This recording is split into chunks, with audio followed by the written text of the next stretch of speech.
Not cautioned in any way, because I remember that as a student, whenever I ran contra, to the road signs and all, a sheriff used to stop by my side riding on his own motorbike and find out that maybe I'm a student and I'm new to the place. I only received a caution. And over time, whenever you maybe make an incursion into the traffic rules, you are given a ticket to go and pay a fine in the court. And that, of course, interests anybody in the world. Most of us here who travel abroad also enjoy those things, where nobody hounds you, nobody harasses you, But I don't know why our own system here does not want to grow. People go abroad, they come back, and they do not implement some of these things they see, making us appear in the eyes of the world as very crude society.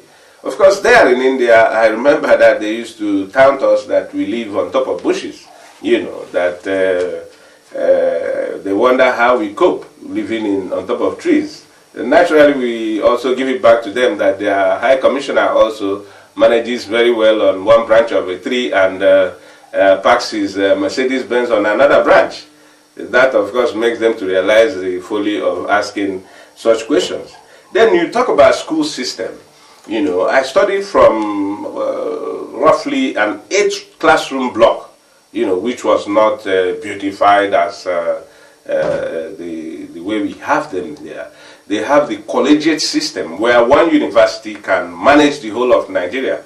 Bangalore University, as at then, had a central spot with affiliate bodies where any individual can also, with proper approval from the university, run his own university, and it makes studying easy, so that you can stay in Lagos and study from Imo State University. All you have to do is you walk into the university, present yourself as a willing candidate to study, and they interview you right there on ground. Of course, refer to what they call University Grant Commission list, and once your secondary school is approved, they will offer you admission. No hassles, no heartache of stopgaps like JAMB and all that, Now, my concern why I am doing this open letter is as a priest who has decided to propagate the doctrines of our traditional religion merged into Christianity, which we brand the Bonagian Eclectic Church of God. Of course, I'm the leader of that movement. It's also called the Amadioha Church. Amadioha Church in the sense of the quotation in the Bible where Jesus Christ referred to James and John, the sons of Zebedee, as the sons of thunder. Proper research has shown that Mark chapter 3 verse 17 contains that particular reference which Jesus Christ made of his disciples. And then going through the Bible, I find out interestingly that the practice of our own traditional religion conforms exactly with the Old Testament. Then you now come to the New. Of course, you now find where Jesus Christ himself, strictly says that if you don't obey the laws of God in Matthew chapter 5 verse 17, that you will never inherit the kingdom. He said he had not come to destroy that law of the old, but rather to fulfill it. Which brings to mind that if we are not law-abiding as a nation, there is little we can do. Concerned with the decadence in the Nigerian system or the economy, especially with the election, 2019 elections around the corner, every politician is running around now, gathering boys and all to propagate the usual violence which elections are characterized with.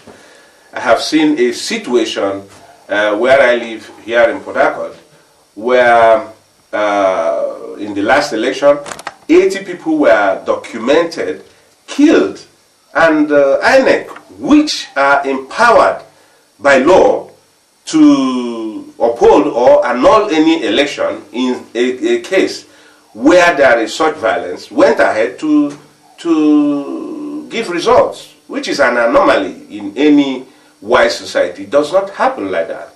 If there are anomalies, naturally you cancel such election so that we can have a fair society, a decent and agrarian society as we strive to. A situation where you can condone such, naturally it will call for further violence in subsequent elections. And that is my fear. I know that 2019 is going to be almost the same thing, where election is no longer going to be somebody who knows, who is knowledgeable, presents himself, talks about his manifestos, all he has in mind for the people, and then people come around to vote for him or not. It is now maybe gathering boys and arming them, which of course is it's becoming a tradition here.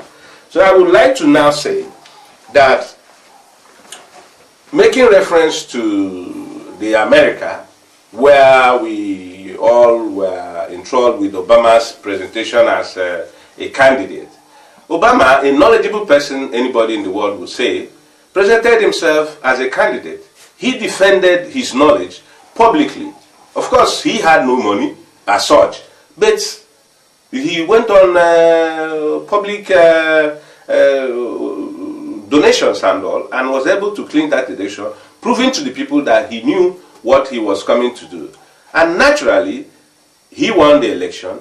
After winning the elections, it was common knowledge that in the usual American language, he pulled up his sleeves and got down to work. He invited Ben Bernanke, who was the exchequer, like the CBN governor, and two of them went down to manage the American economy. Managing the American economy, what do I mean by that? The inflation, as we see in Nigeria, that we just leave it to ride. It's not like that in the other climes of the world. You manage an economy by employing the tools you have studied in school. There is no economy that is on an autopilot. You don't put an economy on an autopilot. If you actually have opened the books to read, you will come across certain instruments with which to manage an economy. And that's the truth. So what did Ben Bernanke do? You know, they went down to introduce the Obamacare. What is Obamacare? A situation where the poor, very poor in the US, couldn't access health policies and all. And that bridged the gap between the poor and the rich. Of course, he also talked about job creation. Job creations here, Nigeria will say, oh, let us employ more teachers, 13,000 teachers, 500 and something thousand teachers, when you have not been able to pay the existing ones. That is a charade. Anybody who is knowledgeable, who actually read the books as leaders of, when they have the appellation of excellency, they still prefer around to find doctorate around themselves, you know. But doctorate degree is not something you just buy off the shelf. It is something My name is Ikweche James, and I am a citizen of the Federal Republic of Nigeria. I am not happy doing this video, but I think I'm forced to. I am one of the citizens out there who has refused to give up on this country, Nigeria. I am one of the citizens out there who have said no to corruption, total zero tolerance for corruption at all levels. I have risked my life, I've put my life on the line, and I'm going to do it over and over again. We must get things right. The labor of our heroes past shall never be in vain. For Alban Ikoko Federal Education Owerri, who is about to be awarded to be a university upgraded in affiliation with the University of Nigeria and Nsukka, have sold more than 800 degree certificates illegally. I have done publications, I have written, I have done everything humanly possible to make sure all I seek for is investigation. I even went for the public hearing in Abuja when they were about to award Alban to be a university. They spoke of, it was 4 different universities that were there that day, 4 different colleges of education. When they called on Alban to award Alban to be a university, I raised up my hand, I risked my life, I laid my life on the line. Because the labor for heroes past shall never be in vain. People set up this educational sector to make sure that at the end of the day, why we see what is happening today is because people who didn't go to school have been placed in positions of authority, criminals. I raised up my hand and I spoke. I said, my name is Ikweche James. I've been a consultant to Alban Federal College of Education for the past 5 years on debt recovery and fraud detection. That, like the senator said, representing the Senate President, that the importance of every individual here cannot be overemphasized. And any action we decide to take here today will speak for us and rise up against us in the nearest future. Then, when I was speaking, the provost was telling the Senator Jubri to cut me down. When I saw her hand, I now said that the monument of Alban is involved in certificate racketeering. Immediately, Jubri and Senator Sam Anyanwu were shouting, "Put off your mic." They offed my mic. And they said, and the clerk rushed to me, a lady.